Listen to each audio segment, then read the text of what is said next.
আসসালামু আলাইকুম। সবাইকে স্বাগত জানাচ্ছি। আমি সালমা ফেরদৌসী বাবলি। আশা করি সবাই ভালো আছেন। আমি আল্লাহর রহমতে ভালো আছি। আজকে আমি আপনাদের জন্য একটা কাবাবের রেসিপি নিয়ে হাজির হয়েছি। চিকেন সেমাই কাবাব। আমরা কাবাব টোস্ট বিস্কুটের গুঁড়া দিয়ে বানিয়ে থাকি, তো এটা সেরকমই। এখানে আমি টোস্ট বিস্কুটের পরিবর্তে সেমাই গুঁড়ো করে দিয়েছি। একটা অন্যরকম স্বাদ, খেলেই অন্যরকম একটা ফিল আসবে। আপনারা ট্রাই করে দেখতে পারেন, খুবই মজাদার মুচমুচে হয়। আশা করি রেসিপিটি সবার ভালো লাগবে। চলুন রেসিপিটি শুরু করা যাক। এখানে আমি নিয়ে নিয়েছি বুটের ডাল হাফ কাপ, ভিজিয়ে রেখেছিলাম। ছোলা বুটের ডাল আমি নিয়েছি এখানে। আর এখানে আমি দিয়ে দেব 1 কাপ চিকেন কুচি, ছোট করে কেটে নিয়েছি। আর দিয়ে দেব পেঁয়াজ কুচি 3 টেবিল চামচের মতো। আর দিয়ে দেব এখানে মরিচের গুঁড়া, লাল মরিচের গুঁড়া দিয়ে দেব 1 চা চামচ। এখানে দিয়ে দেব আস্ত গোটা জিরা হাফ চা চামচ। দিয়ে দেব কালো গোলমরিচ কয়েকটা, আর দিয়ে দেব সাদা গোলমরিচ কয়েকটা।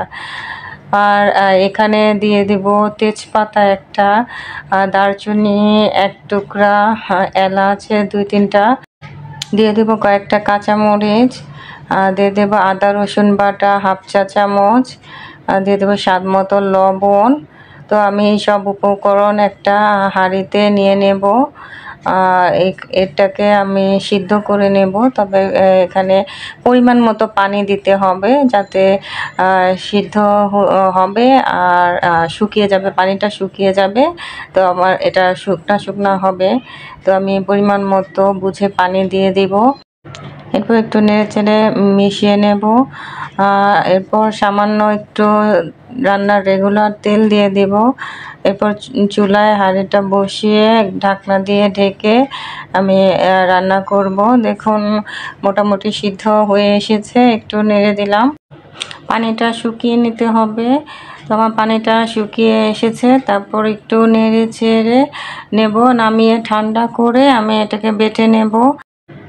আমি শিলপাটায় বেটে নিয়েছি, আপনারা চাইলে ব্লেন্ডারে ব্লেন্ড করে নিতে পারেন, তবে বেটে নিলে সবচেয়ে ভালো হয়। দেখুন কতটা ঝুরঝুরে হয়েছে, পাটায় বেটে নিয়েছি তাই। তো আমি এখানে কিছু উপকরণ মেশাবো। এখানে আমি দিয়ে দেব পেঁয়াজের বেরেস্তা, আর দিয়ে দেব এখানে ধনেপাতা কুচি,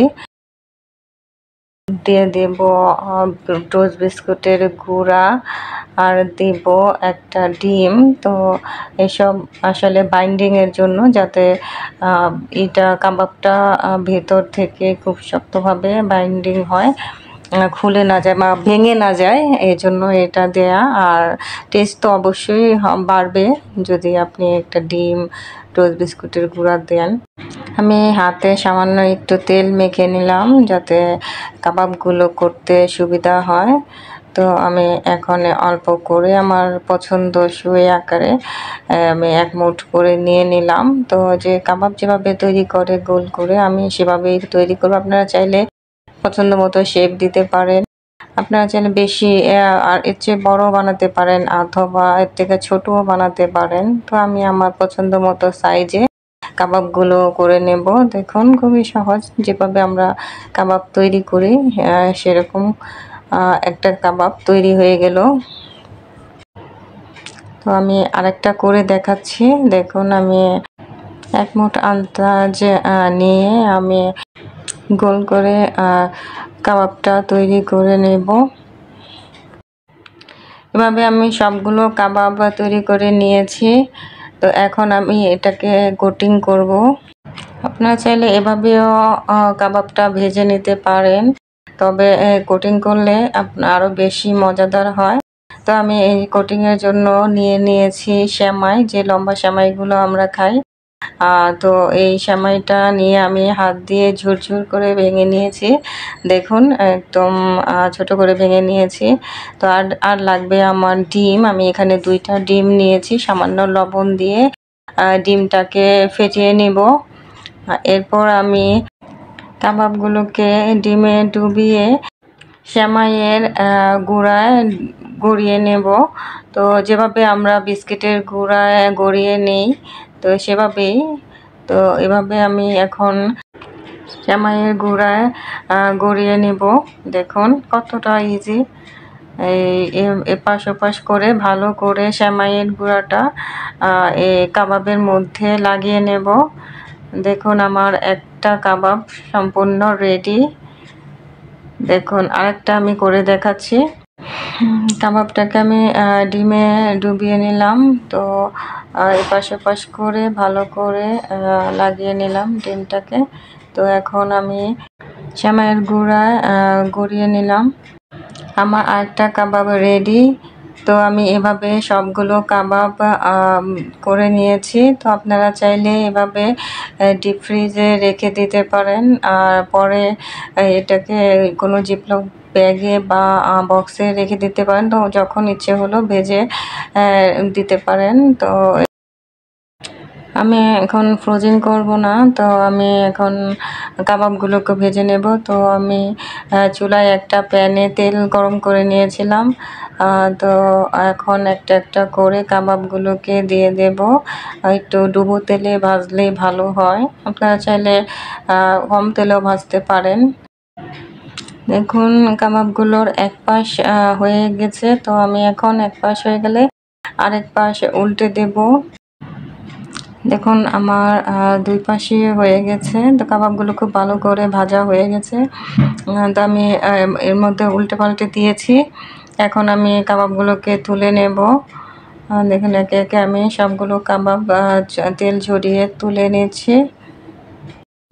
এই কাবাবটা আপনারা পোলাওয়ের সাথে ট্রাই করতে পারেন, আবার এমনিতেও বিকালের নাস্তাও করতে পারেন। তো অসম্ভব মজাদার এবং মুচমুচে হয়। এইরকম অনেক সময় আমাদের সেমাই ঘরেই থাকে, তো আমরা সেমাইটাকে কাজে লাগাতে পারি আর নতুন স্বাদের একটা রেসিপি তৈরি করে সবাইকে চমকে দিতে পারি। তো এভাবে আমি সবগুলো কাবাব ভেজে নিয়েছি। তো দেখুন কাবাবগুলো কতটা সুন্দর হয়েছে। তো আমি একটা ভেঙে দেখাচ্ছি। দেখুন কতটা সুন্দর আর মুচমুচে হয়েছে, অসম্ভব মজার হয়েছে কাবাবটা। আশা করি রেসিপিটা ভালো লেগেছে। রেসিপিটা যদি ভালো লেগে থাকে তো আপনারা আমার পাশে থাকবেন আশা করি। রেসিপিটি ভালো লাগলে বেশি বেশি করে শেয়ার করবেন ফ্রেন্ডস অ্যান্ড ফ্যামিলির সাথে। রেসিপিটি একবার হলেও ট্রাই করে দেখবেন, আর ট্রাই করে কেমন লাগলো সেটা কমেন্টসে জানাবেন। আপনাদের একটি কমেন্টস আমাকে অনেক বেশি অনুপ্রেরণা দেয়। আবার হাজির হব নতুন কোনো রেসিপি নিয়ে। সবাই ভালো থাকুন, সুস্থ থাকুন, সুন্দর থাকুন, নিরাপদে থাকুন। আজ এই পর্যন্তই। আল্লাহ হাফেজ।